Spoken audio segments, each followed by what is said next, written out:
Got a good week coming up. Jackson State tomorrow, which we're all looking forward to, getting back out on the field, playing some good baseball.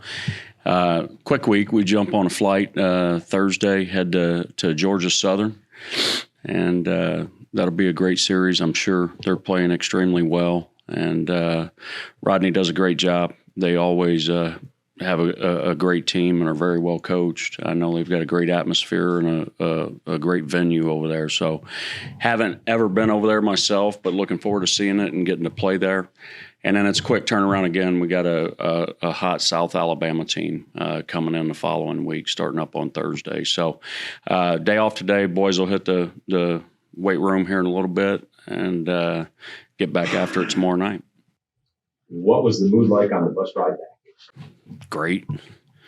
Everybody, I thought it was a great bus ride. They were busy playing Mafia and being themselves. So, look, anytime you can get a win in the midst of a struggle that we were in, that's gigantic. And to walk out of there with a 2-game lead in the league is about as good as you can ask for, especially after the first 2 games over there.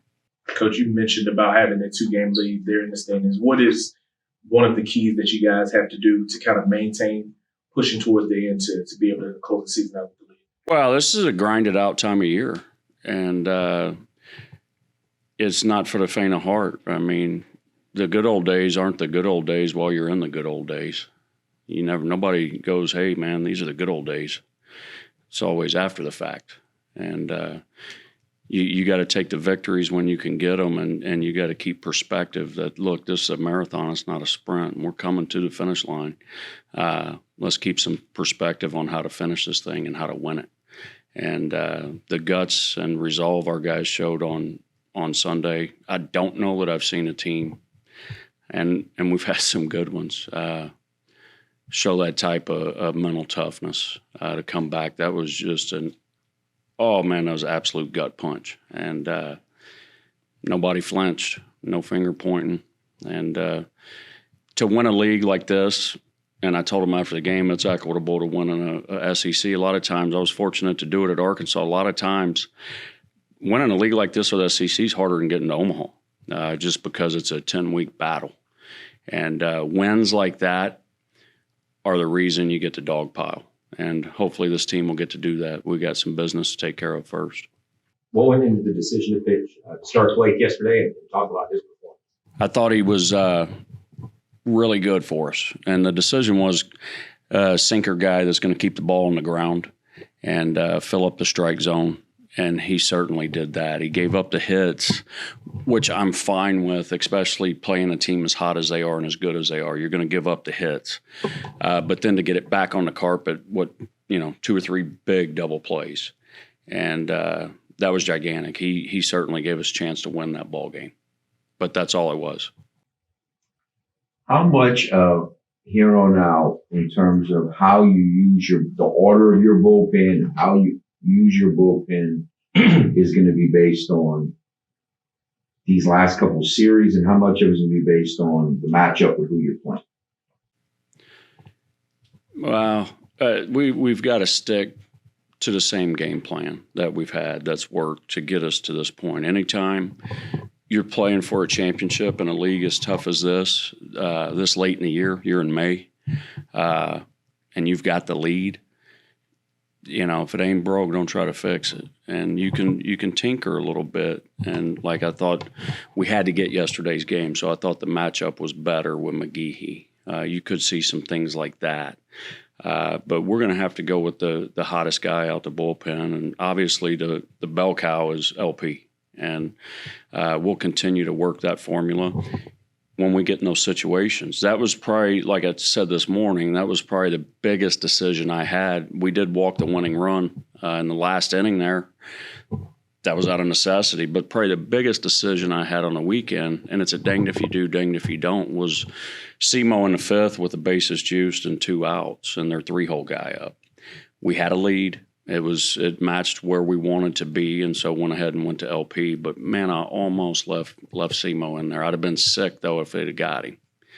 And it just didn't work out. But that formula has worked out great for us all year. Are you still surprised that they pitched to Kyle DeBarge with runners on base? I'm glad. I mean, they keep doing it. He's something else now. The top four in our order yesterday really answered the bell for us, and that's pretty cool. When 1, 2, 3, 4 have a jack, a double, and have such a big impact on the game. Ray got it off to a great start. If you saw it, I thought the ball was gone. And somehow yesterday was more of a crosswind, and it held it up. He hit one straight away, and it got held up right at the wall. And so that kind of set the tone for us. And, I thought those guys performed really well, the 1 through 4, as did some. Stelly had a nice weekend. Stelly's playing a good center field. And, our defense got better as we went. Our lineup got better as we went. They're a buzzsaw right now, that Troy team now. They're a lot to handle just because they command the strike zone so well offensively.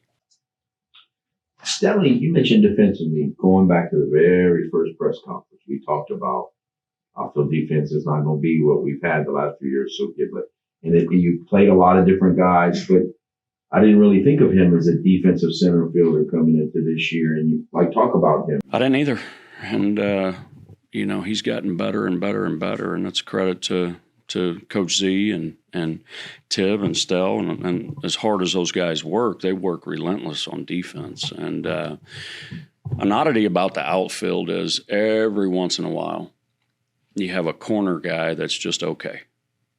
And for some reason, if he's tooled up like Stelly is, some reason you put him in center and they just see it. And watch him. It's instinctive. He's moving before the ball's hit. And he's gotten our best reads and jumps out there. He's got a good arm. And I think he's found his home. I love the way he's playing right now. Why do you prefer LaFleur at the top of the lineup instead of in the middle of the lineup? Just strictly numbers. He's got the highest on base on the team. He's got the highest leadoff average. One of the analysis stats is leadoff. So anytime you're coming up first. He's got the highest average there. He's got the highest average on base. And what I did this weekend was honestly analytics. I just went back and I broke down the WOBA stats and a couple of the other analytical metrics and that are getting a lot of stock right now. And they're, I don't put everything into that, but I was kind of scratching my head a little bit. So I was, hey, let's stack the top 4, 5 WOBA guys up top and take the last one and kind of put him towards the back. And that's, believe it, that's UHAS right now. And I thought they did great. I thought they played well. How much stock do you ever think about, I've got an umpire who's got a weird strike zone or a tight strike zone. Do I want to put a relief pitcher in who's not used to the strike zone yet, as opposed to the guy who might not be pitching great, but at least he's kind of learned this strike zone here? Does that ever play into it? All the time. All the time. That's a huge deal. But right now it's a little bit of a flip a coin, but that is a real thing. And I've made a lot of decisions over the years based on that. But there's a lot of ifs and buts. Could have maybe stuck with Marsh, right? Maybe, Fluno's going to get 6 or 3 outs before they score 6 runs. But JT's, he I believe, has earned an opportunity to go out there and finish that game. And I believe in his stuff enough to do it.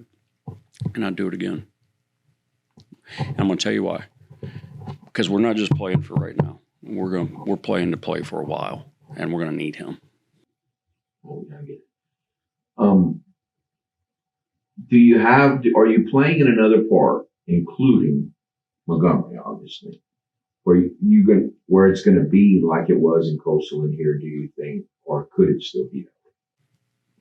As far as a hitter-friendly venue, well, I haven't been to Georgia Southern. Maybe somebody, can help me with that. I heard it's a great place. Same. pretty short and right center field with a tall wall. That's what I understand. And so I don't know the prevailing winds there or how it travels. Montgomery, to me, is a hitter-friendly venue if you hit it in the right spots. Dead center is kind of a problem, but down the lines are pretty easy. They have a wind in your face a lot of times in Montgomery, but it doesn't seem to affect ball flight a whole lot unless you go straight away. Whether or not, we've swung the bats pretty good on the road too, especially if you look at our power numbers. I mean, on the weekend, we out-homered them, we out-slugged them, we out-doubled them. What they did way better than us was reach base. And, they'd walk us maybe 2 times. But on the power side of it, we've played well with the power game outside of here, and we've still run some balls out of here. But this is just a very fair ballpark that we play in. And so when we get on the road, a lot of times we'll get rewarded for maybe some balls that might get caught on the wall or at the warning track or hit the wall. But as far as another venue like that, I don't know. I was just not good at 14-13. Well, those are my kind of games. Offense can cover up a lot, Kevin.